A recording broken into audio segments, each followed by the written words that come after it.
Okay.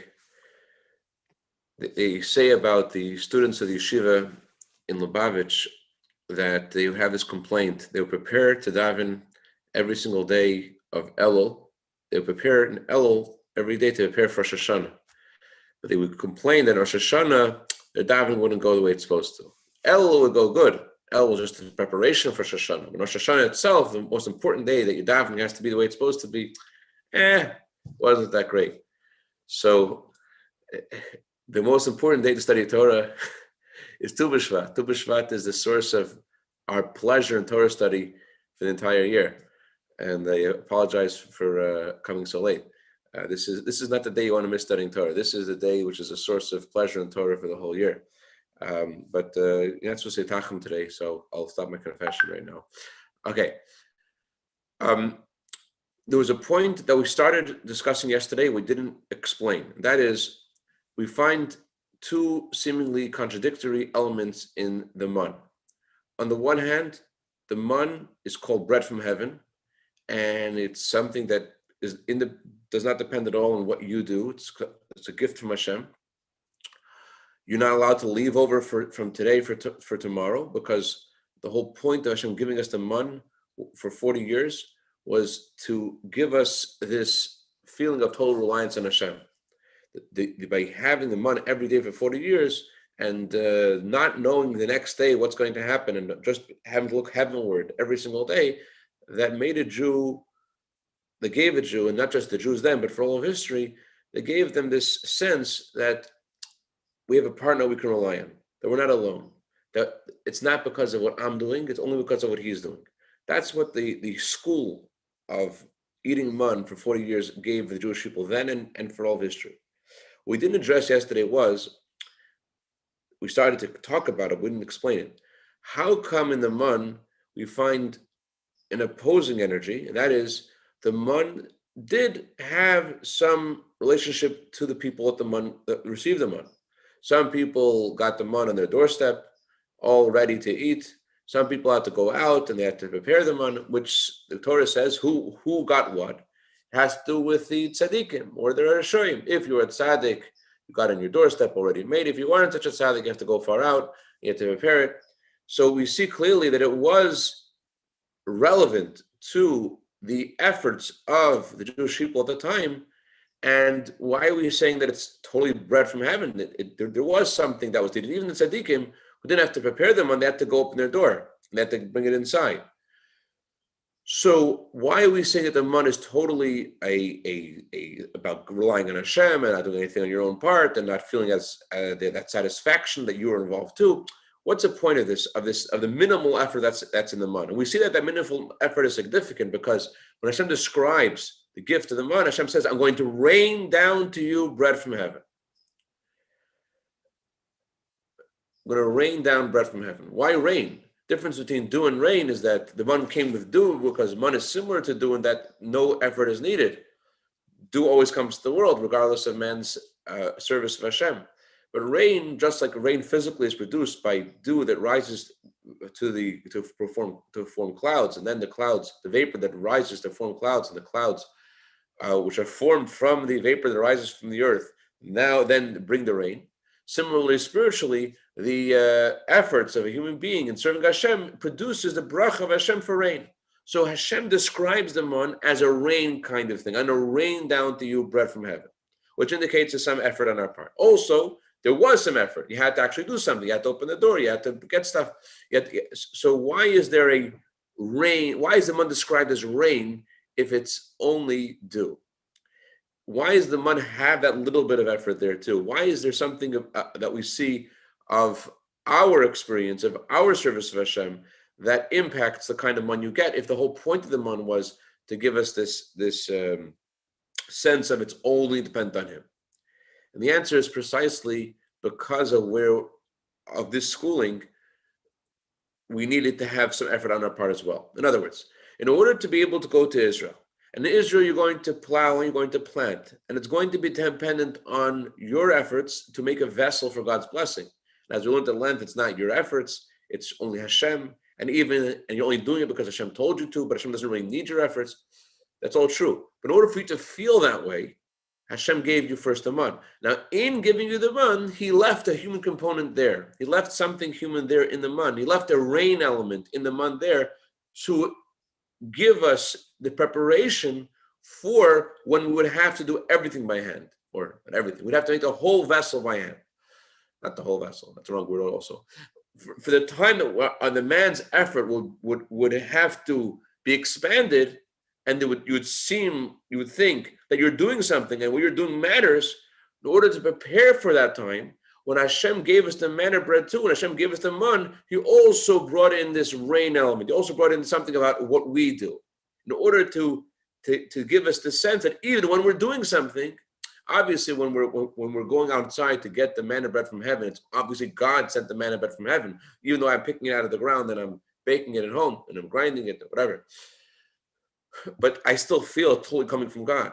That will help me. In other words, every day, let's say I'm in the class C of Jews, Chas v'sholom, okay? I'm in class C. Class C, I'm going way out there. I'm like walking from my camp to Egypt every day to get my manna bread. And then I have to grind it and bake it and all the good stuff. But I know when I finally get to Cairo and I find my manna bread over there in Cairo, I look up, I know who gave it to me. It came from him. I had to go to Cairo to get it, but I know who gave it to me. But this will help me that when I go to Israel, in Israel, I'm going to do a lot more than that. I'm not just going to go out to walk out to receive it. I'm going to have to plow and plant and every day watch how these seedlings are growing into fruits and the wheat is growing and every day I'm going to tend to it and fertilize it and all the things that are required.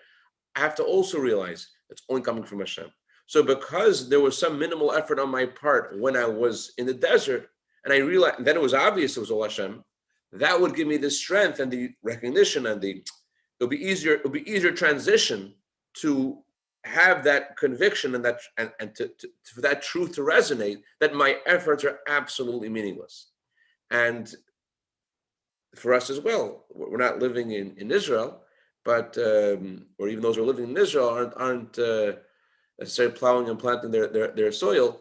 But the point of Hashem giving us the man and for 40 years and giving it to us in a way that we had to do something to get it was in order for us to realize that whatever we're doing, all we're doing is really just getting bread from heaven. Yonatan sent me this clip of Rabbi Biederman yesterday. Great clip. God willing, I'll post it on the chat. Meirdik. I'll send it. Let's go further. All right, we are now on. We are on Ois Zayin on page 189.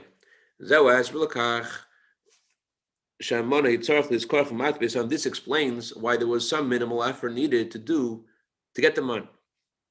If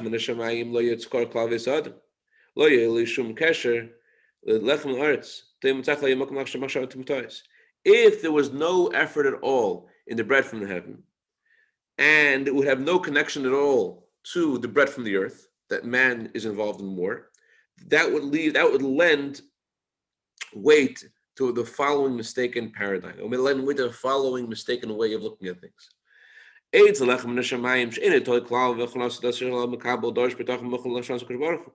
Bread from heaven, which has no relationship at all to man's efforts. So there, of course, you have to have total reliance on Hashem, because who else? But it's different. When bread comes from the earth, things are different. When the Torah itself says 6 years you shall plant, okay, the Torah says it's important. The Torah says hishtadlus. Hishtadlus is a Jewish word that is, it sounds so holy, but it ain't. Hishtadlus means you have to make an effort to receive Hashem's bracha. When people use that word, they often are thinking the most idolatrous, heretical thoughts. But it's a holy word. Similarly, the Torah uses also holy words. 6 years you should work. Sounds so holy. You're supposed to work for 6 years. The Torah says to work for 6 years. But if you didn't have any involvement in getting bread from heaven, you know what you would think when you're working for those 6 years? It's all on me. I'm the guy. So therefore Hashem said, I want you also for the bread from heaven, at least to open the door. Open the door at least. You're at tzaddik, but I want you to open the door and pick the bread out from the earth and from the ground and put it on your table. Why do I want you to do that? I want you to realize that when you're plowing and planting, it's not different. It's the same thing. Just like you did something before, you're doing something now, maybe doing more or less. It's just a difference in degree. It's not a difference in what's really going on. It's only a difference in quantity. It's not a difference in what's happening.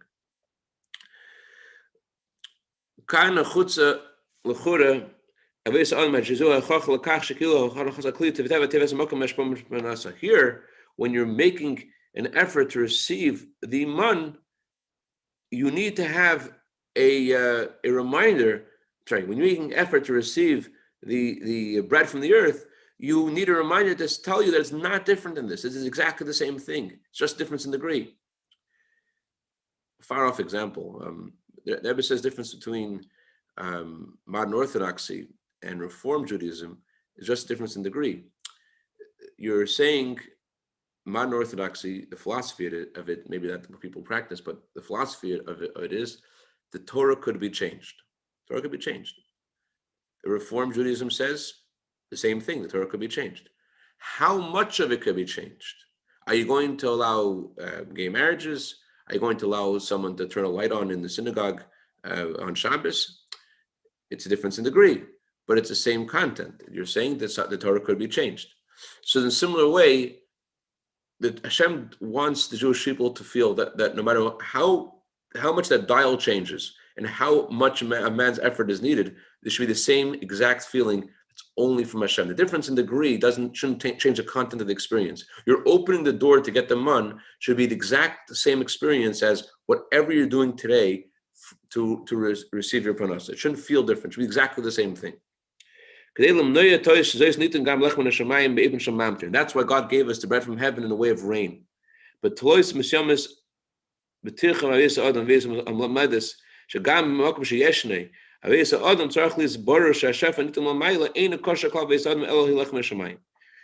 gave us the man in a way that where we have to do something in order to instill in us this conviction that even when God tells us to work more, the real sustenance is only coming from Him, and it's not dependent at all on our efforts. This would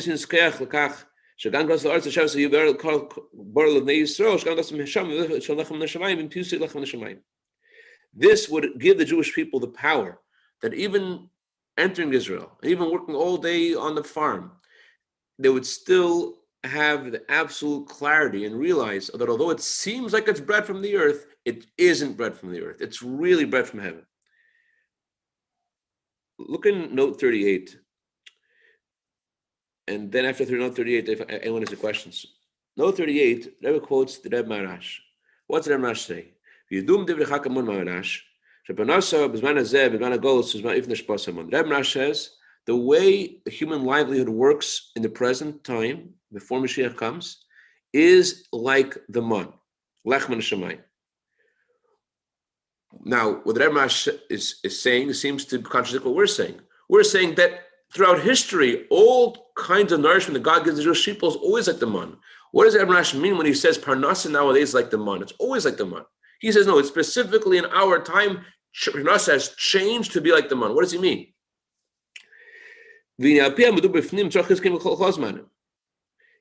According to what we learned in the Sikha, it seems that this should be true at all times.